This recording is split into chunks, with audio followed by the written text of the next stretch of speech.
이번 영상은요, 여러분이 부동산 투자할 때, 특히 아파트 투자를 할 때 어떤 포인트를 둬야 되는지, 거기서 가장 중요한 포인트를 제가 오늘 말씀드리려고 하거든요. 일단, 앞으로 시장이 어떻게 변할지에 대한 예측을 해야 되거든요. 근데, 앞으로는 신축 물건이 더 귀해질 거예요. 이거는 반대로 생각해보면, 앞으로 신축이 될 물건들에 대한 것들이 더 가치가 있다는 걸 뜻하는 거거든요. 그래서 제가 오늘 그거를 말씀드리려고 합니다. 그래서, 일단, 지금 현재 아파트 시장이 어떻게 하고 있습니까?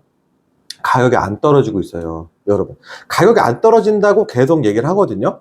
뉴스를 보더라도 몇 프로 상승, 몇 프로 상승, 몇 프로 상승이라고 계속 얘기를 해요. 서울 아파트 가격 몇 프로 상승, 어느 지역 몇 프로 상승 이렇게 얘기한단 말이에요. 근데 큰 테두리로 보면 그 방송 뉴스가 맞아요.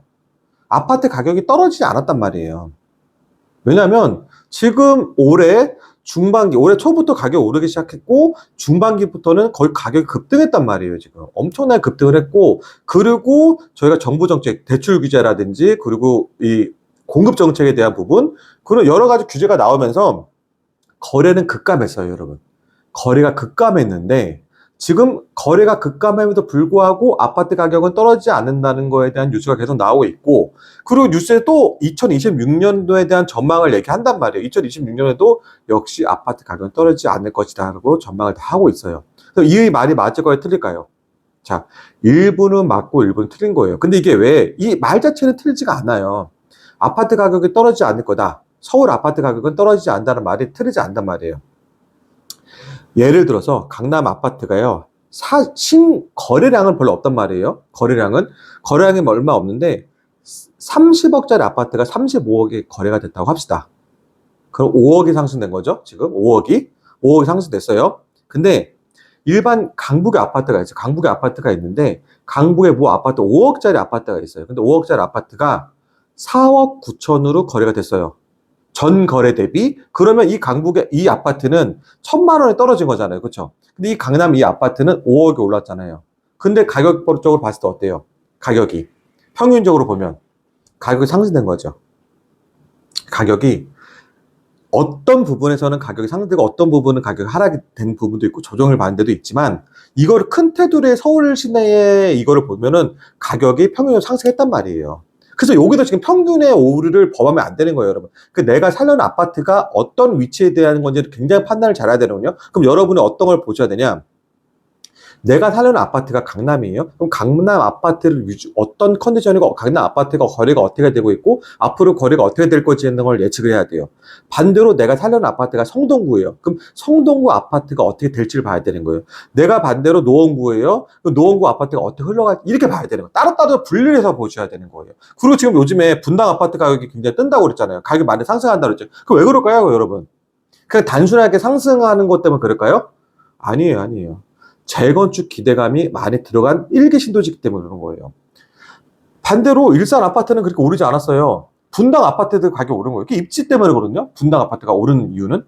그래서 제가 왜 이 말씀을 드리냐면, 앞으로는 이 신축 아파트에 대한 이 기대감들에 대해서 가격이 더 많이 오를 거란 말이에요. 이미 구축 아파트, 그러니까 내가 살려는 아파트가 구축이고 주변에 개발도 많이 없을 거란 말이에요. 그리고 그 위치가 서울에서도 A급 탑 위치가 아니고 조금 이제 좀 약간 뭐 그냥 안정적인 주거시설이 있는 곳에 위치란 말이에요. 그러면 여러분들 거기에서 막 불안감을 느낄 필요는 딱히 없을 거예요. 왜냐면 이제 거래량이 급감한다는 거는 살 수 있는 사람들이 거의 다 많이 소진되었고, 지금도 강남 아파트라든지 아주 주요 아파트를 사는 곳들, 뭐 예를 들면 뭐 재건축에 대한 기대감이 있는 아파트 산다는 이런 것들은 목적이 있는 거예요. 강남 아파트를 사는 사람들의 목적이 있고 재건축 아파트를 사는 사람들의 목적이 있단 말이에요. 근데 그 외적인 아파트들은 내가 지금 아파트 사지 않으면 안 되겠구나 그런 생각으로 매수하는 사람도 있거든요. 근데 이 아파트의 매수라는 게 내가 여건에 대해 살 수가 있는 거잖아요. 내가 사고 싶어도 대출이 안 나면 못 사는 거잖아요. 그러니까 그런 걸 잘 따져봐야 되는 거고, 그리고 그 아파트가 어떤 상승에 대한 기대감이 없다고 그러면은 그 부분도 여러분은 잘 고려하셔가지고 생각을 해봐야 된다는 거예요. 그래서 제가 왜 이 말씀을 드리냐면, 지금 공급에 대한 부분들이 해소가 안 되고 있단 말이에요. 그러니까 서울 아파트 기준으로 신축에 대한 아파트들은 가격대가 계속 오르고 있단 말이에요. 계속. 왜냐면 신축은 어떻게 우리가 컨트롤할 수 있는 부분이 아닌 거잖아요. 구축 아파트가 어떻게 갑자기 컨트롤, 우리가 할 수 있는 거는 그 아파트에 인테리어만 할 수 있어요. 내가 컨트롤할 수 있는 거는. 근데 그 내가 어떤 구축 아파트를 샀어요. 내가 그 구축 아파트에서 그 주차 시설이라든지 커뮤니티 시설을 내가 마음대로 의지를 할 수 있습니까? 없잖아요. 그 할 수가 없잖아요. 그러다 보니까 아파트에 대한 부분들이 지금 신축에 대한 아파트에 대한 부분들이 굉장히 요구가 커져요. 욕구가 굉장히 커지고 있고, 그 중요한 건 뭐냐면 여러분들도 많이 살아보시면 알겠지만 신축 아파트 하면 살아본 사람들은 구축 아파트 살기 너무 힘들어요. 저도 신축 아파트 살다가 구축 아파트로 이사 온 케이스인데 너무 힘든 말이에요. 저도 목적이 있으니까 구축 아파트 이사 갔는데, 목적이 있어서 간 거지만 그 목적이 없다면 저는 구축 아파트 살 수 있는 여건이 없단 말이에요. 그러니까 일단 주차가 너무 힘들고요. 아파트가 노후가 됐다고 그러면 일단 모든 면에서 불편해요. 다 불편하단 말이에요. 근데 이 불편함을 감수하면서까지 그 어떤 특정한 목적이 없는 거예요. 예를 들면 특정한 목적이 뭐 있을까요? 구축 아파트에 1번 제일 큰 거 뭐겠습니까? 재건축이겠죠. 이게 새 아파트가 될 수 있다는 기대감으로 사람이 나 좀만 더 버티면 이게 돈이 되니까. 그 두 번째 뭐겠습니까? 내가 학군이라든지 직장이라든지 이런 목적이 없으면 거기에 다닐 이유가 없겠죠. 그 아파트 살 이유가 없겠죠. 이런 목적이 없으면 내가 그냥 그 아파트를 구축인데 저기 가면 더 좋은 아파트를 살 수가 있어요. 쾌적 가게. 근데 내가 일부러 안 좋은 아파트에서 옛날 아파트에 살 이유가 없잖아요. 이게. 그래서 제가 말씀드렸던 이 재건축이라든지 이 학교에 대한 부분, 그리고 내가 직장의 직주 근접을 빼고서는 구축 아파트에 살 이유가 없단 말이에요. 그러면 그만큼 수요가 적어진다는 얘기죠. 그만큼. 앞으로 수요가. 대신 신축 아파트는 그만큼 계속 기대감이 오르다 보니까 계속 오를 거란 말이에요. 그래서 여러분들이 착각하는 게 이 강남 아파트들이 가격이 오른다 그래가지고 이 평균을 올려주는 그들의 리그를 내가 사는 아파트가 연관이 없다고 그러면 이게 갖다 붙여서 연결시키면 안 되는 거고요. 그리고 앞으로 더 중요한 거는 여러분, 알겠습니다. 여러분 이런 질문할 수 있어요. 그럼 앞으로 알겠다. 그러면 내가 신축 아파트 좋은 거 모르냐? 이렇게 반문할 수 있잖아요. 그러기 때문에 여러분, 그걸 하셔야 되는 거예요, 여러분. 재개발에 관심을 많이 가져야 되는 거고요. 이미 재건축은 너무 비싸요.